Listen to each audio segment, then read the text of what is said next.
ہمارے آج کے مہمان ہیں معروف روحانی اسکالر سید سرفراز شاہ. آئیے چلتے ہیں ان سے ملتے ہیں.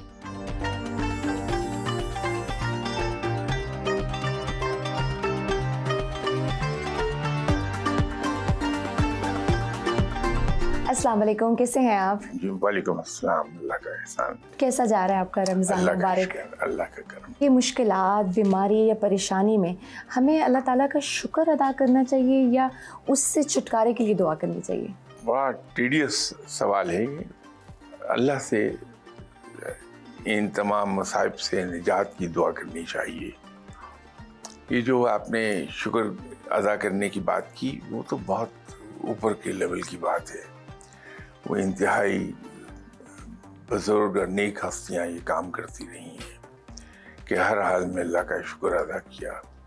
لیکن ہم جیسے گناہ گار لوگ تو اللہ سے اگر رحم کی اپیل کرتے رہیں تو اسی میں عافیت ہے ہماری کہ ہم رب تعالیٰ سے ہر حال میں اس کا رحم اور اس کا کرم مانگتے رہیں تاکہ ہم بچے رہیں. جب ہم پر کوئی مشکل وقت آتا ہے تو کیا وہ ہمارے گناہوں کی وجہ سے آتا ہے یا اللہ تعالیٰ کی طرف سے کوئی آزمائش ہوتی ہے؟ اس میں قرآن نے تو بڑا کلیئرلی کہا کہ انسان پر کوئی مصیبت نہیں آتی ما سوائے اس کے اپنے ہاتھ کے. بے تدبیریاں ہیں، بے اعتدالیاں ہیں، بے احتیاطیاں ہیں، ان کی وجہ سے ہم پر اکثر مصیبتیں آتی رہتی ہیں. لیکن بسا اوقات آزمائش بھی ہو جاتی ہے کہ اللہ تعالیٰ ایک بڑا انعام دینا چاہتا ہے، اس سے پہلے اسے ایک مل میں سے گزار دیتا ہے کہ اس کے لائق ہو جائے تاکہ اس کو وہ انعام دیا جائے. تو وہ اس مل سے گزر رہا ہوتا ہے، اس کو ہم مصیبت سمجھتے ہیں. لیٹر آن پتہ چلتا ہے کہ نہیں، وہ تو ہماری بہتری کے لیے تھا. تو ہماری اس میں گرومی بہت ہو گئی. اللہ تعالیٰ نے اس میں ہمیں سمجھ بوجھ عقل سب اس بڑھا دیا ہمیں بسا اوقات. لیکن یہ بہت کم ہوتا ہے. بعض دفعہ یہ ہوتا ہے کہ اب جب اس طرح کی مشکل پڑتی ہے تو انسان بہت بے صبرا ہے اور پیشنس لیول اس میں کم ہے، برداشت بھی کم ہے، تو ہم بڑی جلدی شکوہ کرنا شروع کر دیتے ہیں. تو اس سچویشن میں ہمیں اللہ سے شکوہ کرنا چاہیے؟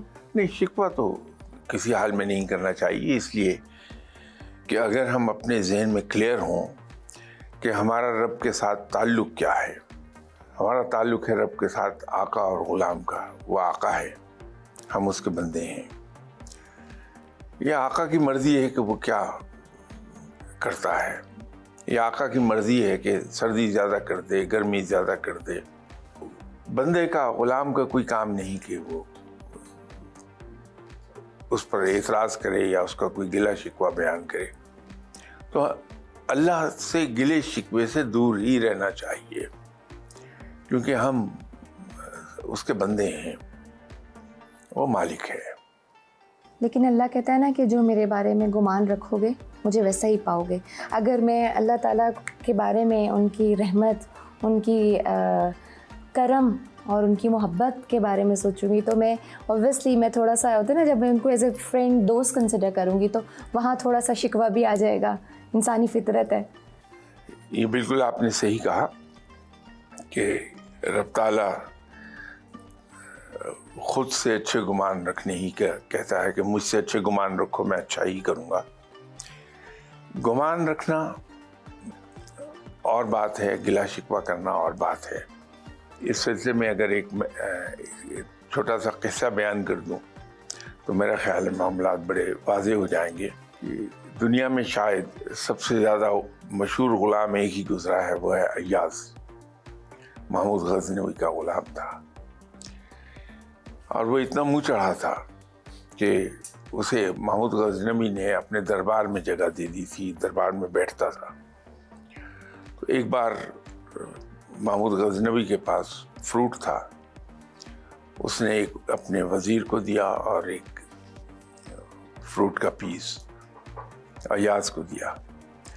تو وزیر نے ایک اس میں بائٹ لی اور چپ چاپ ایک طرف رکھ دیا. لیکن ایاز بڑی خوشی سے کھاتا رہا. محمود غزنوی نے وزیر سے پوچھا کہ کیا ہوا، تم نے کھایا نہیں؟ اس نے کہا کہ یہ کڑوا ہے.